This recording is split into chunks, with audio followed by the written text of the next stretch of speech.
No, you bring up the real stuff, the real Bible, what the Bible really says, and start talking it, you'll find out who the haters are.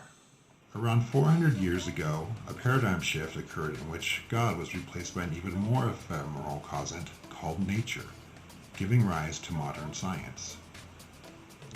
Yeah, I think, people that first encounter flat Earth, they all say, well, I once believed that it was a stupid idea, but I tried to refute it and I couldn't.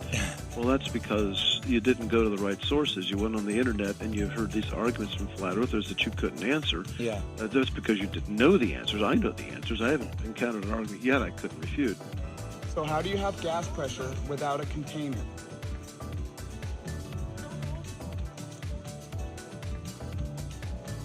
Nothing? Danny Faulkner, PhD astrophysicist.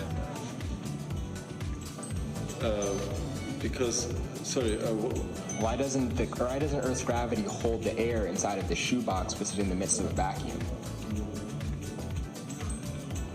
Because the gas has pressure.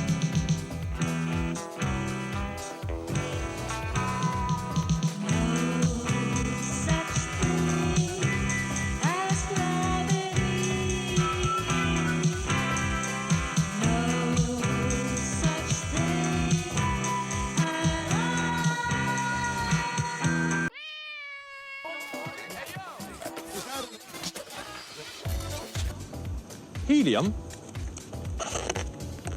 Helium is lighter than air. Neon is just lighter. Argon and krypton, I've just got to unstick these from the anchorage for a moment. Argon and krypton are both heavier than air. And xenon is the heaviest of the lot.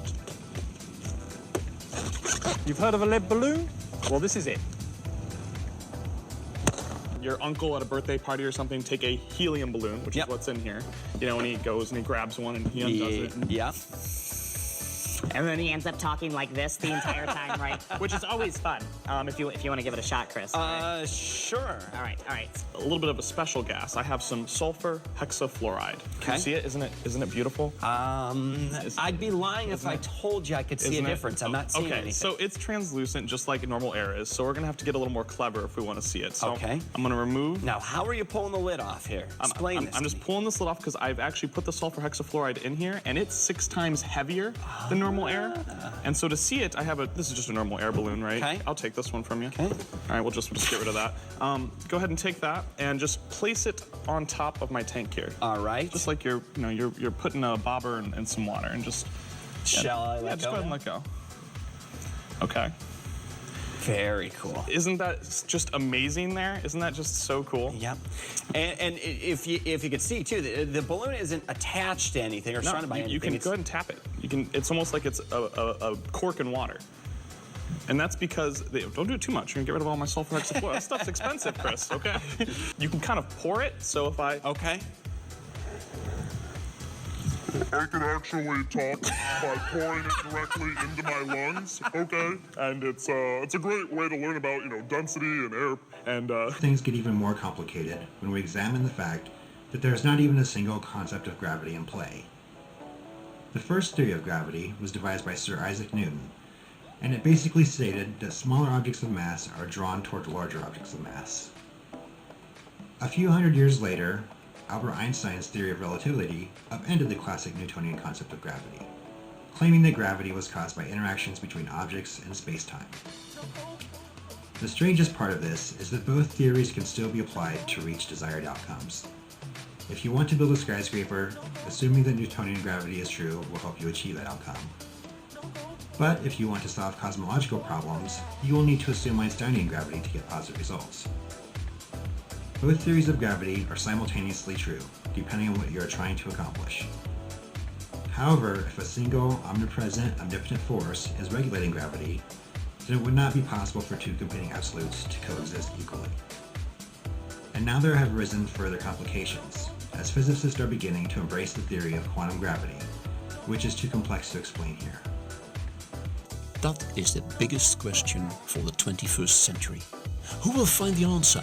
Who will be the next giant of science?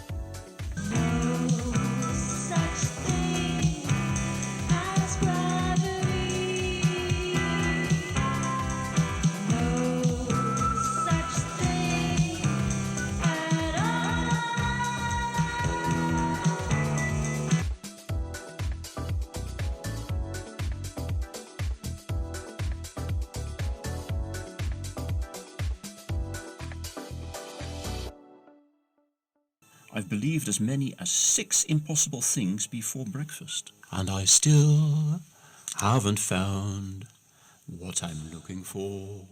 There's no such thing as gravity. We all were deceived. We all had the spinning ball put in our classroom from the time we were little wee tots that says on the bottom, not for educational purposes.